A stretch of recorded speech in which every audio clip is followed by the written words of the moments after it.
அனைவருக்கும் வணக்கம். இப்போ நம்ம பார்க்க போகிறது என்ன அப்படி சொல்லி பார்த்தீங்கன்னா, ட்ரெயினில் தட்கால் டிக்கெட் அல்லது ப்ரீமியம் தட்கால் டிக்கெட் புக் பண்ணி கேன்சல் செய்கிறோம். அப்படி கேன்சல் பண்ணும்போது அதோட ரீஃபண்ட் அமௌண்ட் கண்டிப்பாக வருமா வராதா அப்படிங்கிறத ஒரு எக்ஸாம்பிள் மூலமாக தான் இந்த வீடியோ மூலம் பார்க்க போகிறோம். அதுக்கு முன்னாடி நம்ம சேனலை இதுவரைக்கும் நீங்கள் சப்ஸ்கிரைப் பண்ணாமல் இருந்தீங்கன்னா சப்ஸ்கிரைப் பண்ணிடுங்க.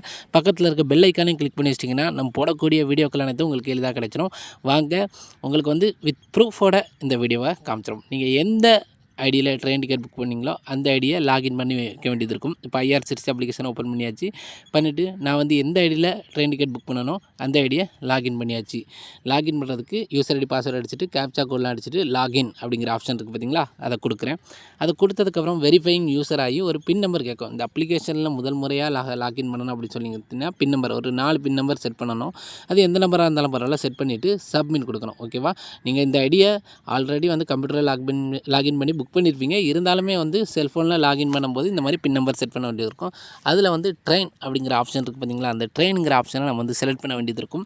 அப்படி ட்ரெயினுங்கிற ஆப்ஷனை செலக்ட் பண்ணிங்கன்னா அதில் மை புக்கிங் அப்படின்னு ரெண்டாவதாக ஒரு ஆப்ஷன் வரும். ஓகேவா, அதில் போய் தான் நம்ம கேன்சல் பண்ண போகிறோம். ஓகேவா, நம்ம அதில் மை புக்கிங்கில் நம்ம அடுத்து எந்த ட்ரெயினில் பயணம் செய்ய போகிறோமோ எல்லா ட்ரெயினையும் டிஸ்பிளே ஆகிரும். நம்ம புக் பண்ண எல்லா டிக்கெட்டும் டிஸ்பிளே ஆகிரும். அதில் எந்த டிக்கெட்டை கேன்சல் பண்ண போகிறோமோ அதை கிளிக் பண்ணிவிட்டு அதோட டீட்டெயிலை நம்ம பார்க்க போகிறோம். ஓகேவா, அந்த டீட்டெயிலை பார்த்ததுக்கப்புறம் அதில் கேன்சல் எப்படி பண்ணுறது அப்படிங்கிறதையும் பார்த்துட்டு அது ரீஃபண்ட் வருமா வராதாங்கிறதையும் பார்ப்போம். இது தட்கால் டிக்கெட் பார்த்துக்கிடுங்க. நான் டிஸ்பிளே பண்ண பார்த்துங்க ப்ரீமியம் தட்காலில் நான் புக் பண்ணியிருக்கேன்.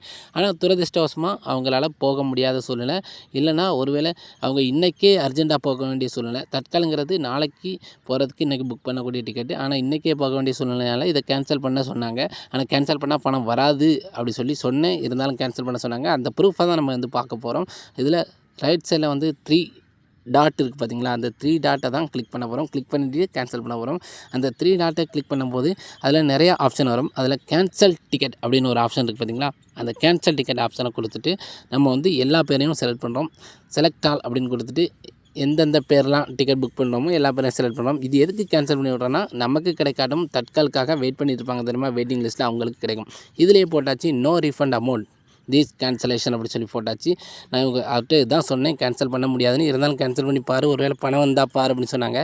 சரி ஓகே அப்படின்னு சொல்லிட்டு கேன்சல் கொடுத்து எஸ் கொடுக்குறேன். எஸ் கொடுக்கும்போது அதில் வந்துடுச்சு பாருங்கள், ரீஃபண்ட் அமௌண்ட். நல்லா புரிஞ்சுக்கணும், ரீஃபண்ட் அமௌண்ட் 0 அப்படின்னு சொல்லி வந்துடுச்சு. இப்போ என்ன செய்யணும்னு தெரியல அவருக்கு 1700 அதாவது வித் சர்வீஸ் சார்ஜோட 1700 நஷ்டமாகிடுச்சு போச்சு. ஓகேவா, நஷ்டப்பட்டுட்டார். ஓகே, இனிமேல் இந்த மாதிரி பிரச்சனைகளை அவர் சந்திக்க மாட்டார்னு நினைக்கிறேன். அர்ஜென்ட்டாக டிக்கெட் போட்டுன்னு அவசரப்படுத்த மாட்டார்னு நினைக்கிறேன். ஏன்னா இப்படி போட்டதுனால தான் இது ப்ராப்ளம். ஒழுங்காகவும் பதில் சொல்லலை. அப்படி பதில் சொல்லியிருந்தால் அவருக்கு இந்த நிலையே ஏற்பட்டிருக்காது. நீங்கள்